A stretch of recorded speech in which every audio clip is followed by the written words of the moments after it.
Manny Vela, CEO for Valley Baptist Health System.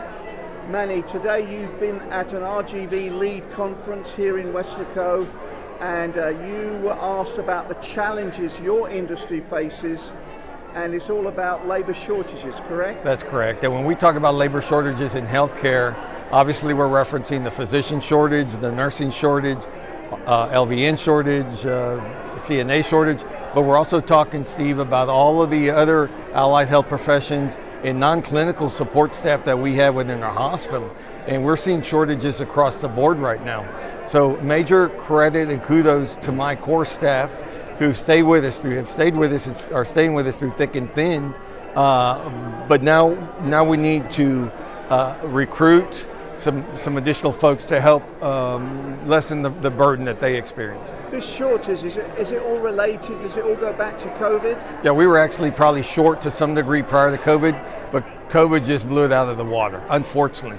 What we saw happening is a lot of nurses left COVID, a lot of healthcare personnel left because of COVID. Some left for higher paying jobs outside the valley.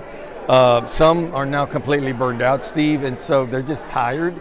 Some have decided to retire early, right? And so you combine all of that, all of those factors and dynamics, and so now we're facing a shortage, like I said, across the board, because it literally takes an army to run and support a hospital. And so we're talking about shortages across the board.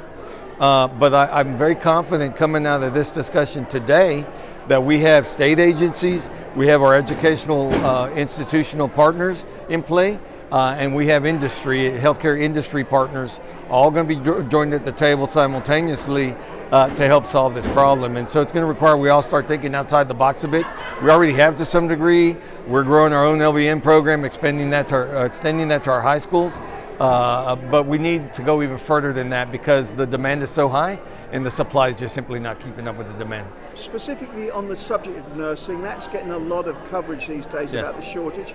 Can you rattle off a few of the numbers? Yeah, this is data that's at least a year plus old.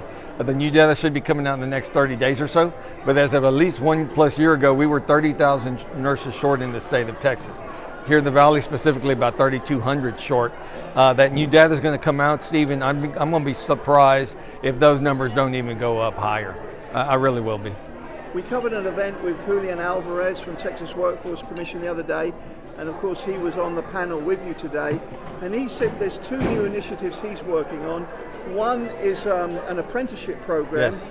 With the potential nurses being trained at South Texas College, plus making it easier, cutting through the bureaucracy so that nurses that were credentialed in Mexico can work here. Yeah. Your thoughts? Two great ideas and definitely examples of how we should be thinking along those lines outside the box, right?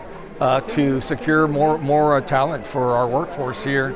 I love the apprenticeship concept because one of the barriers remains financial hardship for folks. And that's directly aimed at that. It's financial incentives for the students and or the institutions that are employing the students as they're going through their training. On the Mexican nurse side, we've been talking about this for a long time in healthcare, and there are just some challenges associated with language barriers and those kind of things. But I'm telling you, it's time that we try to do what we can. It would require an immigration fix to some degree on the visa side. But on the language side, that to me seems pretty easy to fix, right? You just establish classes that will help them and allow them to come in and take the necessary exams on our side, gain that English proficiency to pass those tests. But I love the thought. And think about the nurses from Mexico coming in environments such as ours, it would be plug and play, right? Culturally, Spanish speaking, all those kind of good things. Well qualified, clinically qualified, etc. Yeah, I'm told that the standards are very high in Mexico. Standards are high in Mexico. We've effectively used visa programs with the Philippines in years past. Our government unfortunately did away with the visa program that we utilized for years, quite a few years back. I think it's time our government start looking at this more globally and quite honestly create the parameters they need to ensure that the people coming in are clinically sound and solid. That's what we want to. But if that's the case, let's go. There's so many talented people who want to come in and help us during this crisis and beyond, to be honest with you.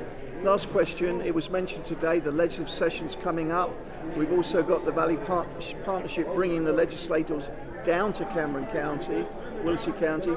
your legislative agenda, your message to the state legislators? Well, one is keep helping us with this the healthcare shortage, right? Keeping in mind that it's just not allied health professionals, but so other support folks. So keep that in mind. And I do think dollars earmarked for training and those kind of things can go a long way down here, right? A lot of our jobs don't require college degrees in our hospital. So let's emphasize those programs as well as those that require degrees with the support that we might need from the state. Otherwise, I would just, as I've done for multiple sessions now, urge the state to look at creating additional access points to healthcare in areas such as the Rio Grande Valley, where people are still prone to use our emergency departments as primary care offices because they don't have access to care otherwise. And I'll just remind you, Steve, you know this, but it's a reminder to the folks who might be listening, is the reality once somebody comes to receive that kind of care there, it's exponentially more costly. But two, a lot of times they've gone without care for so long that they're more acutely ill than they would have been had they had access to care. So call it what you want. If you want to call it Medicaid expansion, I don't care. But let's expand access to care in the best way we can in the state of Texas. It's an economic argument too, because that ultimately saves all of us a lot of money. Those who are fortunate to have insurance, it's sort of a pass-through right now. That's the way that private insurance works.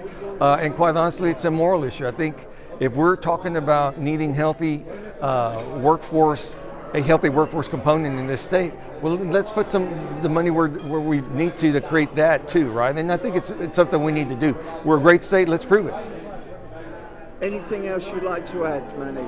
No, just thank you for everything you guys continuously do to help us get the word out, Steve. Rio Grande Garden is something incredibly special to our area. Manny Vela, CEO, Valley Baptist System, thank you so much for today's interview. Thank you, Steve.